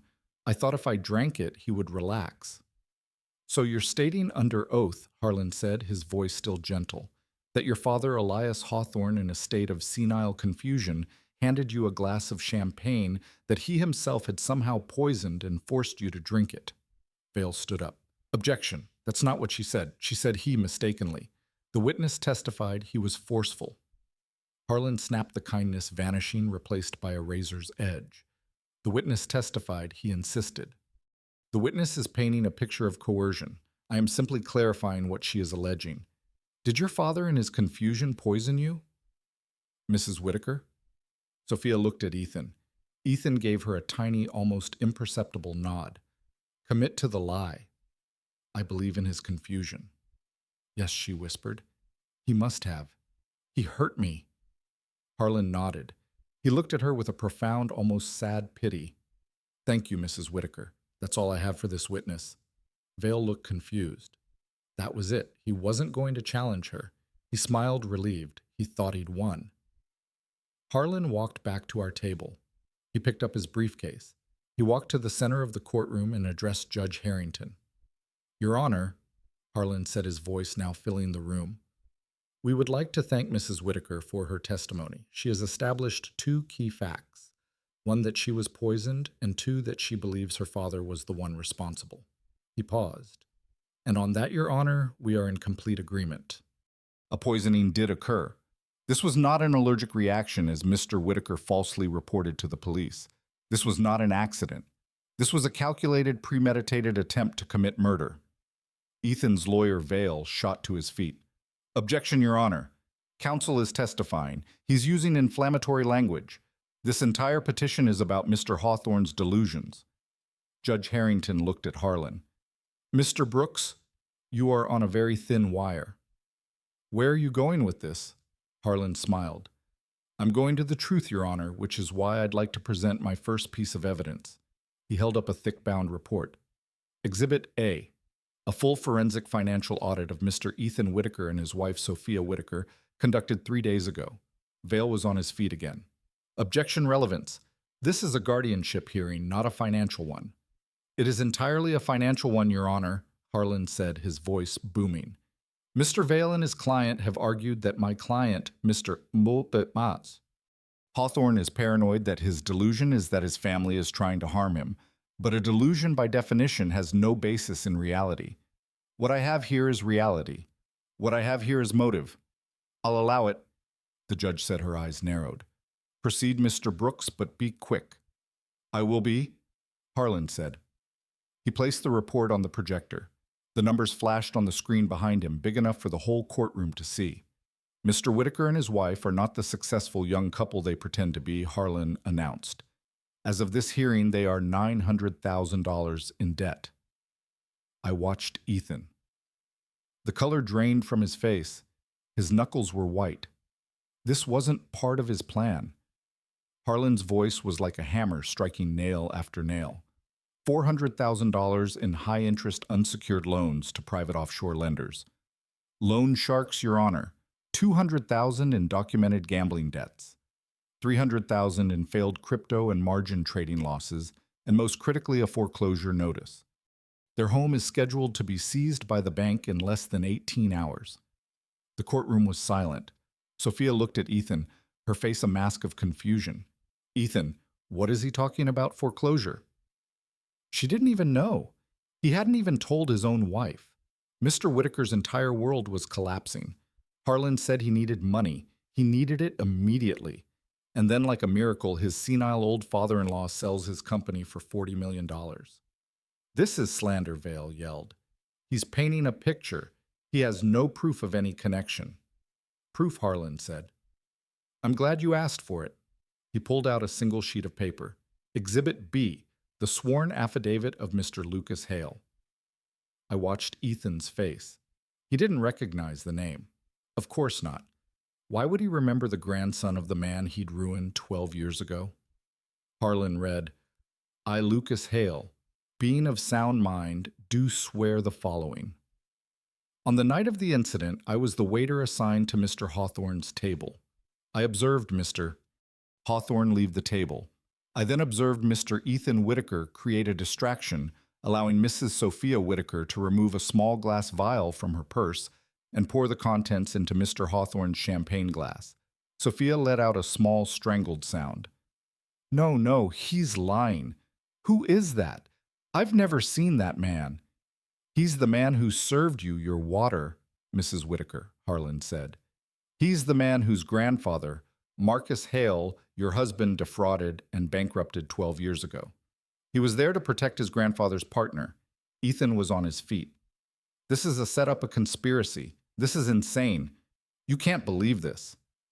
This waiter, you're right, Harlan said. It's a wild story.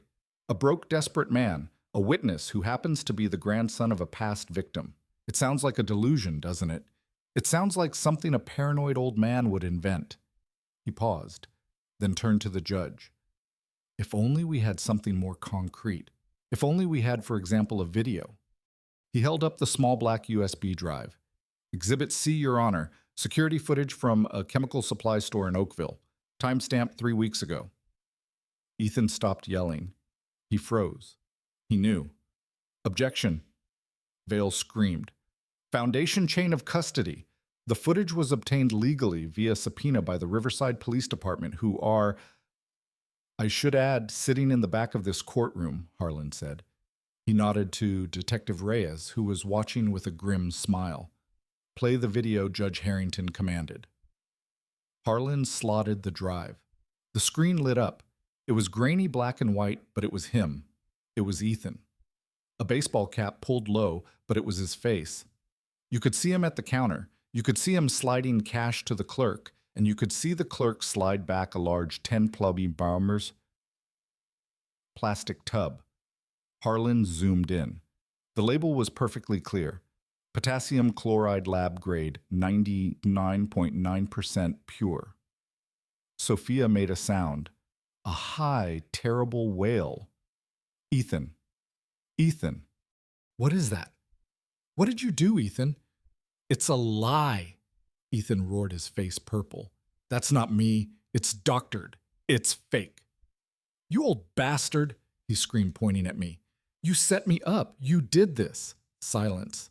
The judge's gavel cracked like a gunshot. Mr. Whitaker, you will be silent, or I will have you held in contempt. The room was frozen. Ethan was breathing like a bull. Sophia was rocking, whispering, "Oh my God! Oh my God!" Vale was pale, shuffling his papers, his brilliant case now a pile of ashes. Harlan Brooks stood in the center of the room. He was no longer a lawyer. He was an executioner. He had proven the crime. He had proven the motive. He had proven the means. He had destroyed them. But I knew something he didn't. I knew he hadn't used his final weapon yet. He was still holding back. The report on Eleanor. He looked at me. I gave him a small, almost invisible shake of my head. Not yet. Harlan nodded. He turned to the judge. Your Honor, he said, his voice quiet again. Mr. Whitaker's petition claims my client is delusional. I have just proven that every single delusion Mr. Hawthorne has is a verifiable, documented, and horrifying fact. His family is trying to harm him. His son-in-law is a conspirator. His daughter is an accomplice. He is not paranoid. He is a victim. And he is the only sane person in that family. He let the words land. We moved to dismiss this petition, and we ask that the court refer all of these exhibits to the district attorney's office, who I see is already present for immediate criminal charges. The courtroom was chaos. Ethan's lawyer, Desmond Vale, was on his feet, his face red, shouting over the noise. Objection! This is a circus. That video is a fabrication. It's Dr. Red. My client is being set up by a paranoid, vengeful old man. Ethan was standing now, his expensive suit rumpled. He pointed a trembling finger at me. He did this. That old fool set me up. He's the one who's crazy. He poisoned Sophia. He's trying to frame me. Judge Harrington was banging her gavel, her voice cracking like a whip. Order. Or order in this court. Mr. Vale, sit down. Mr. Whitaker, you will be silent or I will have you removed and held in contempt. Harlan Brooks waited. He stood in the center of the courtroom, an island of absolute calm in the storm he had created. He waited until the shouting died down, until Vale had sat fuming, and Ethan was forced back into his chair by a bailiff. Then Harlan spoke. His voice wasn't loud, but it cut through the silence like a scalpel. Your Honor, he said, Mr. Whitaker and his counsel are correct about one thing. This is a setup. But he's the one who said it. He's just upset because he got caught. This has gone far enough, Vale yelled. This is a guardianship hearing, not a criminal trial. This is character assassination. You're right, Mr. Vale, Harlan said, turning to him slowly. This is about character, which is why I find it so interesting. I've been wondering all morning, how did a man with no medical training, a failed crypto broker, know exactly what poison to buy? How did he know to purchase potassium chloride, a substance that in the right dose perfectly mimics a natural, fatal heart attack? He let that question hang in the air. The judge leaned forward.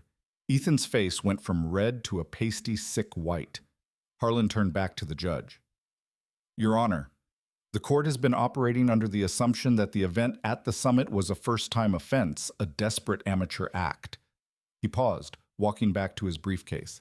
He pulled out one last file. It was a single black-bound report. We are here to prove, Harlan said, his voice dropping, that Mr. Whitaker is not an amateur.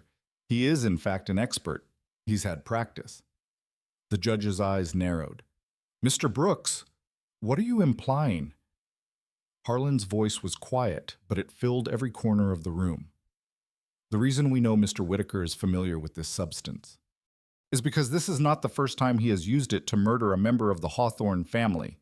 The room exploded. Vale was screaming. The court reporter gasped. I saw Ethan. He looked like he was going to be sick. Mr. Brooks! Judge Harrington's voice was a roar. She banged her gavel. You are on the verge of being sanctioned. You will explain yourself this instant. Gladly, Your Honor, Harlan said. He stepped forward. 4 years ago, my client's wife, Eleanor Hawthorne, passed away. The cause of death at the time was listed as cardiac arrest due to complications from terminal cancer. He held up the black report. At 7 o'clock this morning, pursuant to a warrant signed by this very court, the body of Eleanor Hawthorne was exhumed. This, Your Honor, is the preliminary toxicology report from the Riverside County coroner. It was delivered to my email 45 minutes ago. I watched Ethan. He wasn't breathing. He was a statue of pure terror. Harlan continued. The coroner found something interesting. The cancer. Your Honor was not as advanced as believed, but the toxicology screen, that's where the real story is. He placed the report on the projector. The screen lit up not with numbers, but with words. High concentrations of potassium chloride were found in all preserved soft tissue samples. Harlan read his voice slow and deliberate. The coroner states, and I quote, "The levels are not consistent with a single acute dose. They are consistent with prolonged systemic and repeated administration over a period of weeks or even months." Harlan looked up at the judge. The report concludes, this substance would have induced chaotic heart rhythms, progressive muscle weakness, and mental confusion, perfectly mimicking the body's natural shutdown during a terminal illness. Your Honor, Eleanor Hawthorne did not die from cancer. She was slowly and patiently executed. I looked at my daughter. Sophia was no longer the frail victim. She was no longer crying. She was something else, a woman carved from ice. She turned her head, a slow mechanical movement, until she was staring at her husband. Ethan was staring at the report on the screen. His mouth was open. A small gasping sound was coming from his throat. Sophia's voice was a dead flat thing. "Ethan." He didn't move. He couldn't. "Ethan," she said again, louder this time. Her heart, it was skipping. "You were there," the nurse said. The nurse said her electrolytes were off. "You were the one who crushed her pills. You mixed her applesauce. She was putting the pieces together." The entire courtroom was silent, watching her put the pieces together. "You told me to go sleep," she whispered, her voice cracking. "You said you would stay with her. You said you would handle her meds." She looked at him. Her face, her beautiful face, was crumbling. It was breaking apart. It was Ethan.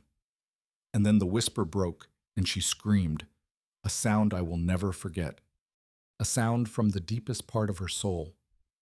"What did you do to my mother?" It wasn't a question. It was a damnation. She launched herself out of the wheelchair. She wasn't frail. She wasn't sick. She was pure primal rage. She flew at him, her hands like claws. "You killed her. You killed my mother." She was on him, her fists pounding his chest, his face, his head screaming. And Ethan didn't fight back. He didn't deny it. He didn't say a word. He just collapsed. He fell sideways out of his chair and onto the courtroom floor. The mask was gone. The salesman was gone. The sociopath was gone. All that was left was a hollow, broken thing. He curled into a ball, his hands over his head, as my daughter, his wife, screamed, "Murderer! You killed her! You killed my mother!" Baifs were pulling her off him. The judge was pounding her gavel, yelling for order. Harlan Brooks slowly, carefully closed his briefcase. And I just sat there. I watched the chaos. I watched my daughter finally see the truth. I watched the man who had murdered my wife finally break. Justice for Eleanor. It wasn't enough. It would never be enough. But it was a start. The gavel cracked. It sounded like a bone breaking. It was the only sound that could cut through my daughter's screams. Order. Judge Harrington's voice was not a request. It was a command that shook the walls. Bailiffs restrained Mrs. Whitaker now. 2 officers pulled Sophia off her husband. She was a wild thing. The elegant, poised victim was gone. In her place was a haggarded, screaming woman, her hair torn from its bun, her face slick with tears and rage. He killed her. He killed my mother. He murdered her. She shrieked, fighting against their grip. Ethan Whitaker was still on the floor. He hadn't moved. He was curled into a ball, his hands over his head, making a low animal sound. He was no longer a man. He was just a pile of expensive cloth and broken ambition. Desmond Vale. His lawyer was frozen, his mouth open. His entire case, his entire strategy had just been vaporized. Judge Harrington stared at the scene. Her face was granite.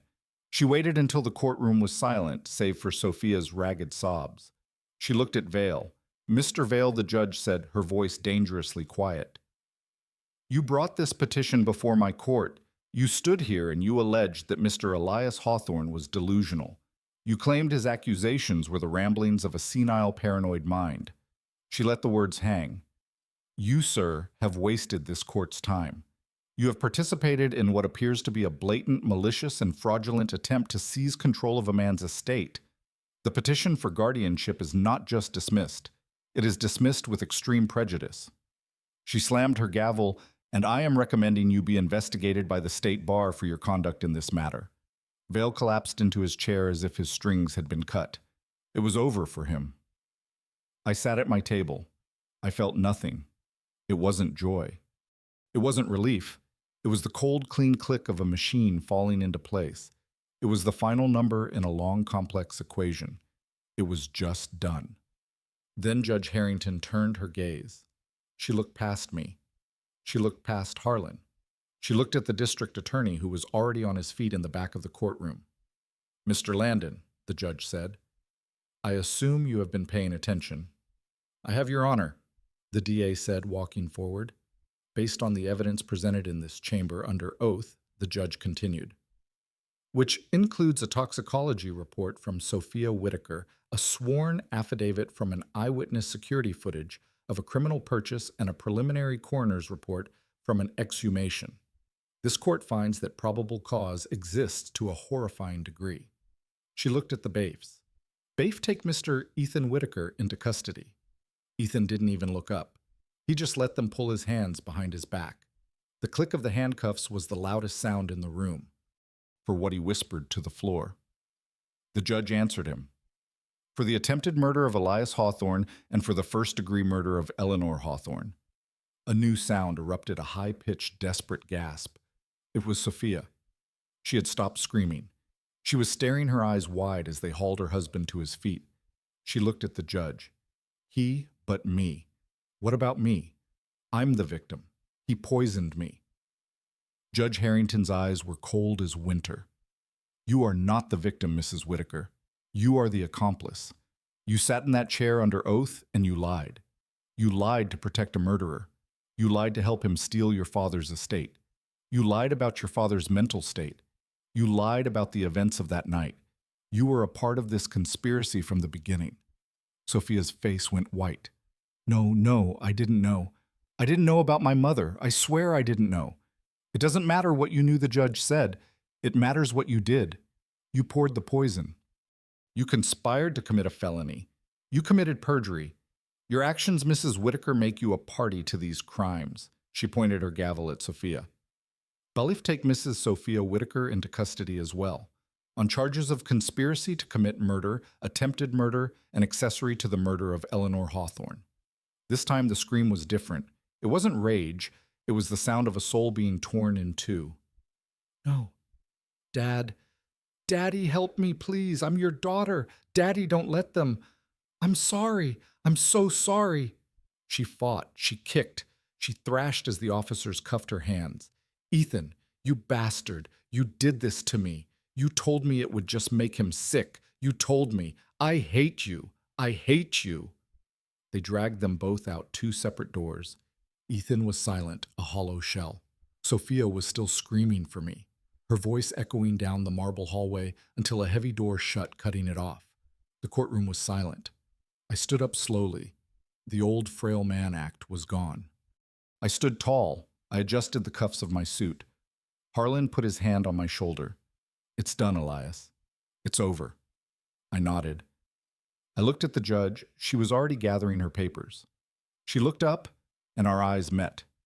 She saw the man I really was. She saw the 65-year-old fool was gone. She just gave a single respectful nod. I turned and walked out of the courtroom. I didn't look back. The war was over. Eleanor was avenged. Marcus was avenged. Now all that was left was to decide what to do with $40 million. No, $160 million. The real work was just beginning. I didn't go to the jail. I wouldn't give either of them the satisfaction of seeing my face. Harlan went. He was my proxy. He was my sword. I waited in his office. It was the next day. The rain had stopped, but the sky over Riverside was a flat, unforgiving gray. I had been staring at the same spot on his wall, a framed map of the old city, for 3 hours. I was hollow. The rage of the courtroom had burned out, leaving nothing but cold ash. The heavy door opened. Harlan walked in. He didn't look like a lawyer. He looked like an undertaker. He was carrying his briefcase in one hand, and he set it down with a heavy sigh. He loosened his tie and sat across from me. "It's done, Elias," he said. His voice was rough. They both confessed, both of them. I didn't say anything. I just waited. I had to know. I had to hear the words. Harlan opened his briefcase and pulled out 2 thin files. He opened the first one. "Sophia," he said. He paused as if deciding how to say it. "She's a wreck. She didn't just break Elias. She shattered the moment they put her in a cell away from him. She, I, she just fell apart. She hasn't stopped crying for 18 hours. He slid a transcript across the desk. I didn't touch it. She told them everything. Harlan continued his eyes on the file. She said Ethan came to her about a month ago. He told her they were finished. He showed her the loan shark statements, the $900,000. He told her they were going to lose the house, that the men he owed money to were going to hurt them. He had her terrified. He manipulated her, I whispered. It wasn't a question. He used her fear. Harlan said, nodding. He told her you were old, that you'd had a long, full life. He told her the $40 million was their money, their future. He painted it as the only way out. He convinced her that you were already half gone. And the poison? I asked. My voice was dead. She admits to it, Harlan said. She admits he gave her the vial. He swore to her it was just a high-dose sedative. He told her it would make you sleep, that you'd be declared incompetent, and they could take over the finances. He swore on their marriage that it wouldn't kill you, and she chose to believe him, I said. The bitterness was a physical taste in my mouth. She chose to believe him. Harlan agreed. She was weak. She was scared. And he paused. And what Harlan looked up at me. And she was greedy. Elias. She admitted that too. She wanted the money. She wanted the life. She was terrified of being poor. She was terrified of, she was terrified of living the simple life you had always lived. The final irony. The very life I had built on dignity and hard work she saw as a prison. Does she know about Eleanor? I asked. She knows now, Harlan said. That's what truly broke her. The realization that he hadn't just lied to her about the poison for you. He had perfected the method on her own mother. She knows he sacrificed her at the restaurant. She knows he would have let her die. Harlan closed the file. She'll testify against him, Elias. She'll testify to everything in exchange for a reduced sentence. Conspiracy, attempted murder. She'll still do time, a lot of time, but she's saving herself. It's the only move she has left. I looked at the second file on the desk. And him. Harlan's face hardened. All the pity, all the weariness was gone. Ethan Whitaker. He said, his voice turning to steel. He's a different animal. He didn't cry. He didn't break. He's a gambler, Elias. And when he knew the game was over, he just folded. He negotiated. What? He sat across from me, and the DA, Harlan said. And he treated it like a business deal. The moment we told him Sophia was talking, he knew his hand was lost. He demanded a deal. What deal? I growled. He'll plead guilty to everything Harlan said. The first-degree murder of Eleanor Hawthorne, the attempted murder of you, the conspiracy with Sophia, the financial fraud, all of it. He'll give a full detailed confession. In exchange for what I said, leaning forward. He doesn't get a deal. In exchange, Harlan said, for us taking the death penalty off the table. He's terrified of that. He'll do life. He'll do multiple life sentences, but he's too much of a coward to face the needle. Harlan slid the second transcript over. It's all in there. Cold as ice. He admitted he started poisoning Eleanor 3 months before she died. He said he was helping things along. He said she was a drain on the family's emotions. He said he was testing the dosage for you. I closed my eyes, testing the dosage on my wife. He admitted the $40 million sale was the trigger. Harlan continued, the $900,000 debt. He said you were selfish for holding on to your wealth. He said he was entitled to it. His word, Elias, entitled. And Sophia, I asked, letting her drink the poison. Harlan looked me straight in the eye. The DA asked him that. Ethan smiled. The detective said he actually smiled. He said, she was a loose end. She was weak. I would have had to deal with her eventually anyway. He was going to kill her too, Elias.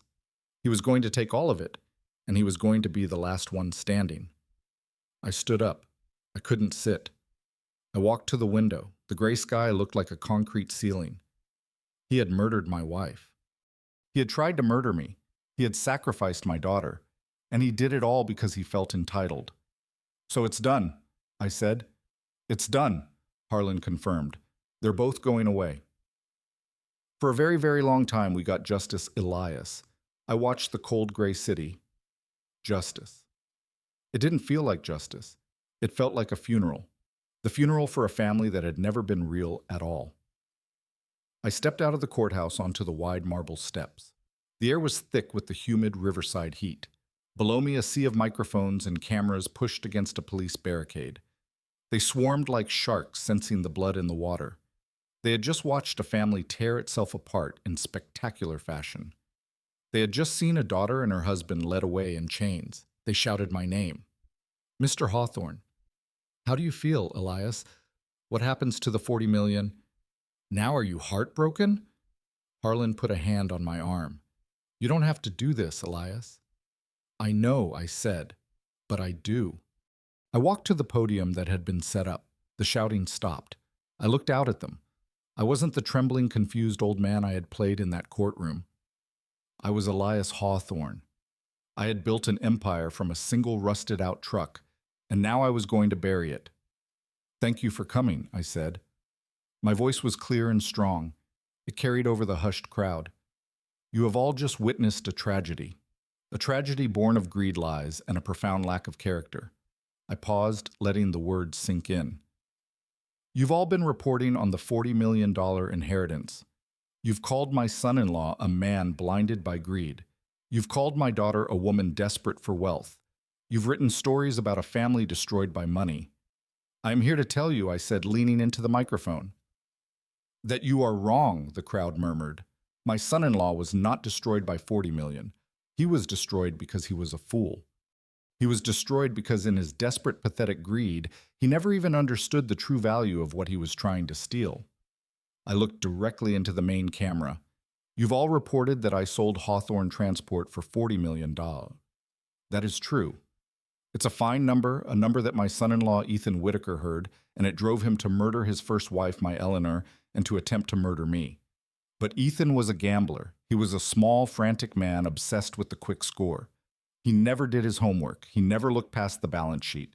He was so blinded by the 40 million in cash, he never bothered to look at the land the company sat on. I smiled a cold, clean smile. He never understood that the real value of Hawthorne Transport wasn't the trucks. It wasn't the contracts. It was the 20 acres of prime, undeveloped industrial land near the new Beltline. Land that my partner and I bought in 1986 for pennies. Land that Ethan, in his haste, never even had appraised. The 40 million, I said, was just for the company name and the client list. The land, which I retained ownership of, was just valued last week at 120 million. The silence was absolute. I heard a camera drop.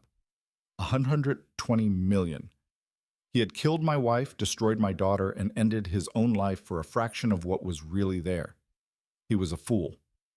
So the question, I continued, is what happens now? What happens to the 40 million? What happens to the 120 million in land? What happens to the $160 million estate that my daughter Sophia and my son-in-law Ethan just forfeited? I gestured to my left. A young man stepped forward. He was in a simple suit. He looked nervous, but his eyes were firm. It was Lucas Hale. This is Lucas Hale, I said, placing my hand on his shoulder. 45 years ago, I started my company with one man, a partner, a brother. His name was Marcus Steady Hale, Lucas's grandfather. He was the heart of our company. He was also Ethan Whitaker's first victim, a man Ethan defrauded and bankrupted 12 years ago, a crime that went unpunished until today. Lucas looked at the cameras, his jaw set. My daughter and son-in-law will not see 1 single cent of my money, I declared. Not now, not ever. Instead, effective immediately, I am transferring the entire $160 million estate, the cash and the land, into a new charitable foundation. It will be called the Eleanor Marcus Legacy Fund, named for my murdered wife and for my murdered partner. This fund, I said, my voice rising, will have one mission: to reinvest in the communities that Ethan Whitaker and men like him have plundered. It will provide capital for minority-owned businesses here in Riverside. It will fund legal aid for victims of elder abuse and financial fraud. It will be run by a man who understands better than anyone what it means to have your family's legacy stolen. I looked at Lucas. It will be run by its new executive director, Lucas Hale. The cameras were flashing a storm of light. I had taken their narrative of a family tragedy and turned it into a story of justice. Ethan and Sophia hadn't just lost. They had been erased. Their greed had resulted in the very thing they feared most. Their money, my money, was now going to help the very people they had spent their lives stepping on. The final scene. It was 3 weeks later. The air was cool, the sky a piercing blue. I wasn't in a suit. I was in my old work boots. I stood with Lucas on the 20 acres of land. The old warehouses had been torn down. It was just red clay and open sky. He was holding a set of blueprints. "The architects are ready," Lucas said. "The first building will be the business incubator." I nodded, looking at the horizon.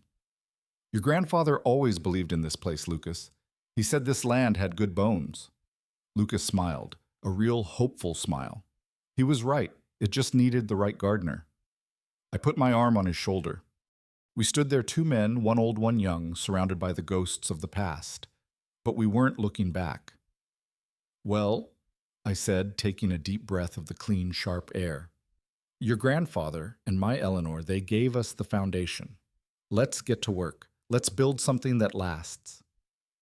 The most painful lesson from this story is that sometimes the people you love the most are the ones who underestimate you the worst. Elias was seen by his own family as nothing but an obstacle, a walking bank account to be emptied. They mistook his humility for weakness and his silence for facility. But true strength isn't about how loudly you boast about your wealth. It's about the quiet, calculated steps you take to protect your legacy and enforce justice. They learned too late that a patient man is the most dangerous man in the room. What did you think of Elias's final move was giving the entire $160 million fortune to Lucas, the ultimate justice for his wife Eleanor and his partner Marcus? Or would you have found a way to forgive Sophia? Let me know your honest opinion in the comments section below. I read everyone. If you believe that justice must be served no matter who is involved, please show your support by liking this video and subscribing to my channel. We have so many more stories of truth and consequences waiting for you. See you in the next one.